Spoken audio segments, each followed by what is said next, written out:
My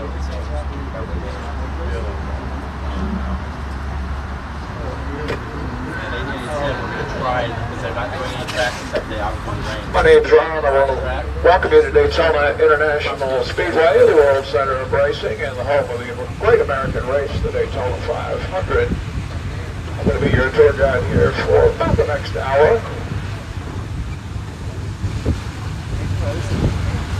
Would ask that you remain seated at all times. This tram is in motion.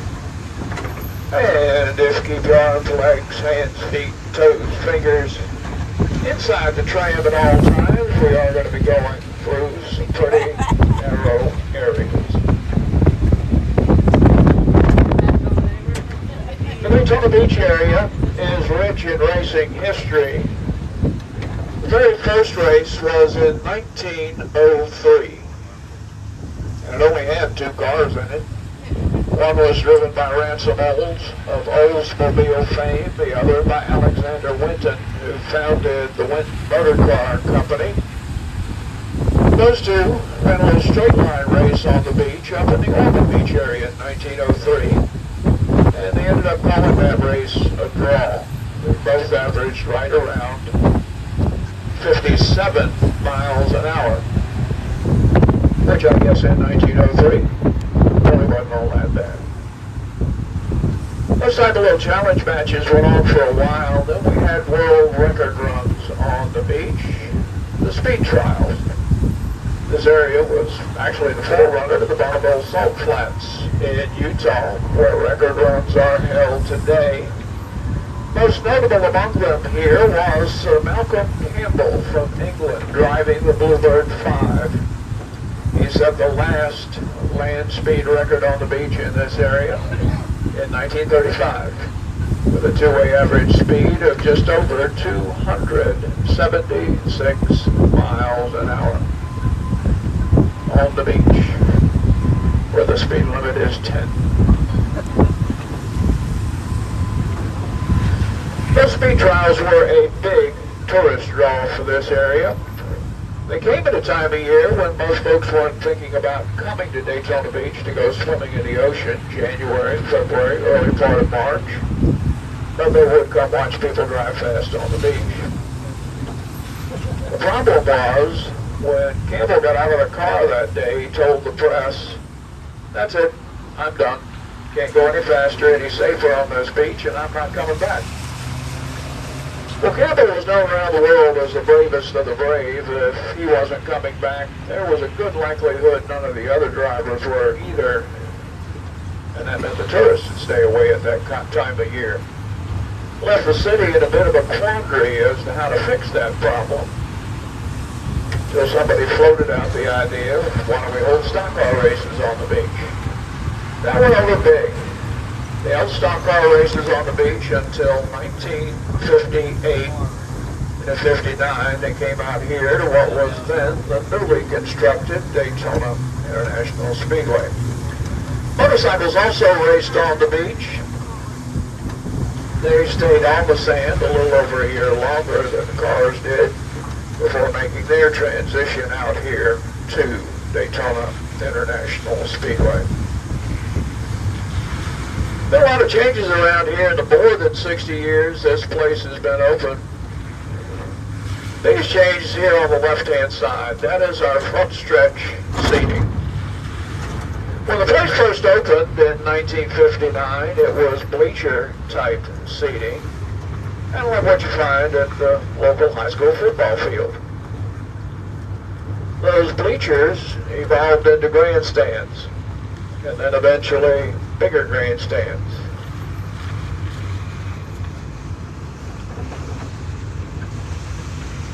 And one day the powers that be here at the Speedway just decided, why don't we do it bigger and better? And they did. Throw out all the old seats down the front side of the Speedway. Replace them with 101,500 new seats. Have you been to some of that seating? A little bit later in the tour.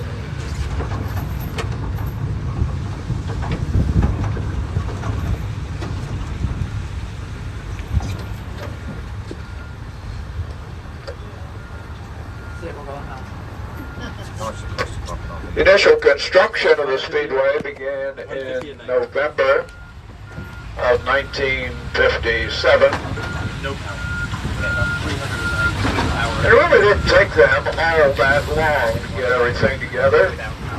They did run the first Daytona 500 on February 22nd, 1959. That's 41,000 people in attendance for that inaugural event. I mean, they'll get their money. Okay. Speedway sits on 480 acres of property. About 180 of those acres are down inside the walls, and that's where we're headed. Going to the infield through the Turn 1 tunnel.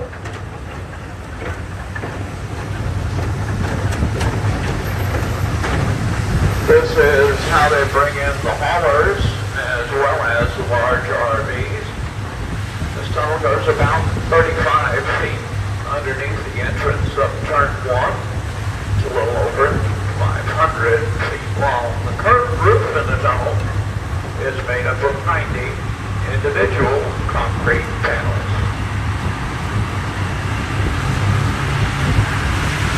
If this is your first visit with us here at Daytona International Speedway, I welcome you, and when you come up out of the tunnel, this is generally when the wow factor kicks in for most first-timers.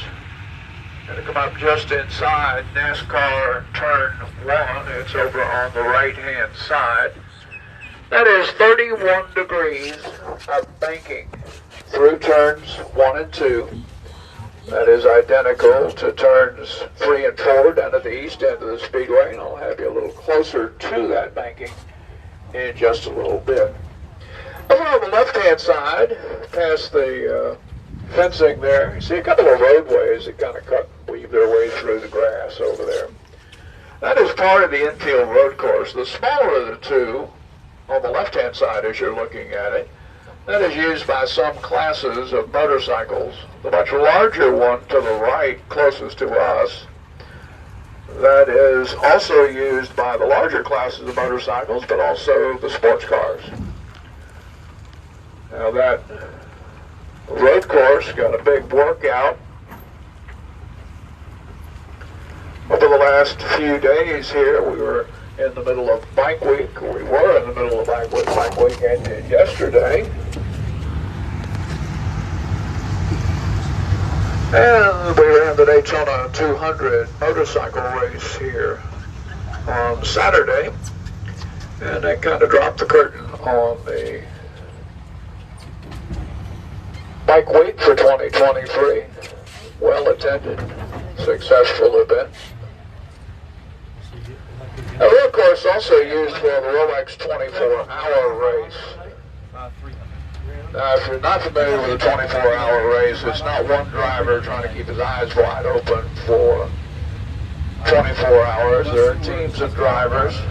Some have 3 on the team, some have 4, some have 5. And they'll each take about a 2.5 hour stint in the car before coming to pit road and having a relief driver take over for another couple of hours. They never leave the property with that race, but they cover a lot of ground. Distance for the Rolex 24-hour race, which runs here in January, by the way. I think this last year, would roughly get you from Daytona Beach to San Diego, California. Over on the left-hand side, out on the center of the Speedway, there's a body of water over there. That is Lake Lloyd. It's a man-made lake, and it's from there that they pulled the 1 million cubic yards of dirt that was needed to build the high banks here at the Speedway. But Mr. Bill France Sr., also known as Big Bill because of how tall he was, and he was that, he was 6'5" or better. When he was looking for a place to construct a super speedway, he needed a piece of property that A, was large enough to accommodate a 2.5 mile facility, and B, had the right quantity and quality of dirt to build the high banks. Found everything he needed, all rolled up into this one piece of property, and Mr. Francis' dream became reality with the opening of Daytona International Speedway for the first Daytona 500 in 1959. We're on the backstretch here at the Speedway. It connects turn 2, which is behind us, with turn 3, which is up ahead of us. That's a distance of a little more than 3,000 feet. Looks flat back here. At 3 degrees. It doesn't do a whole lot for the speed for the cars back here, but it does speed up the process of draining and drying the backstretch. Over on the left-hand side, a great view of our front stretch seating in that 1,500 seats I was referring to. That glassed-in section up there, that houses the media as well as race control. Team spotters would be up on top of that building throughout the course of the race, trying to help their driver get through any situation that may arise on the track. Now the roadway we're turning onto, this is also part of the infield road course. This section is known as the chicane. Some people refer to it as the bus stop turn.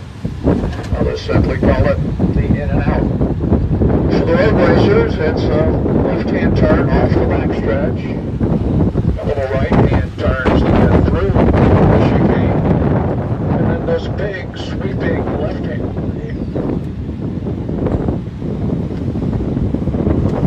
Big sweeping left-hander. Come back out onto the backstretch at the end of the backstretch and head up into the east banking.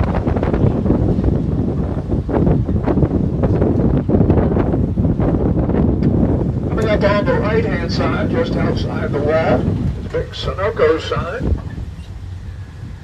As we roll by it, if you look up in between the two signs, you're going to see a couple of seats up there. Pretty good ones, I might add.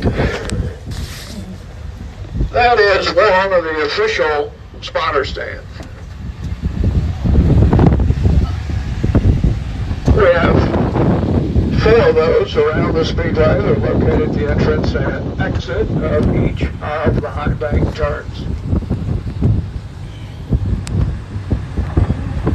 Anytime we have a NASCAR event here at Daytona, there are a couple of NASCAR officials at each one of those Sunoco stands, watching for debris or other problems on the speedway. If they see anything out of the ordinary, they'll call for a caution flag. When that comes out, drivers immediately know something's wrong. They'll slow down, fall in behind the pace car until that problem is taken care of. We are in turn 3. Again, that's 31 degrees of banking through turns 3 and 4, same as what you saw at turns 1 and 2 a moment ago when we came up out of the tunnel. I'd love to take you up there, but you really need to do about 70 miles an hour to stay up on that banking comfortably, lap after lap. Anything much less than that, and Mother Nature and gravity have a tendency to take over and try to pull you down toward the bottom of the speedway where we are here on the apron. Now you can't go slower than 70. Matter of fact, you can pull up next to the wall up there and stop. The car's not going to roll down the hill. You might if you get out, but the car's not going to roll down the hill.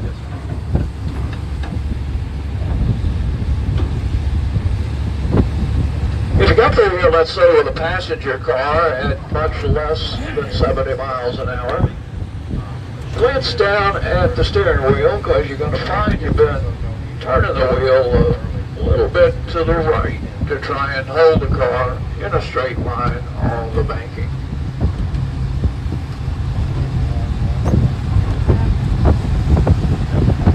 In just a moment, but going to come to a stop. We're going to let you off the right-hand side of the tram to take some photos here if you would like. Get you out onto the, let you walk out onto the track there if you would like as well. Up ahead of us is the trioval section of the Speedway and the 101,500 seats. Back behind us is the turn 4 area. I'm going to give you a chance to take a couple of photos here if you'd like. And then we'll continue on. If you'd like to drop a chain on the right-hand side of the tram, and the right-hand side only, step off the tram if you'd like. Walk over toward the wall. You're on the What I right. must look like right now.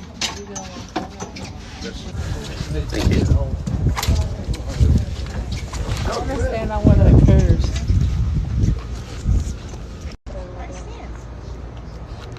There you go, guys. Oh, with us taking pictures in real life?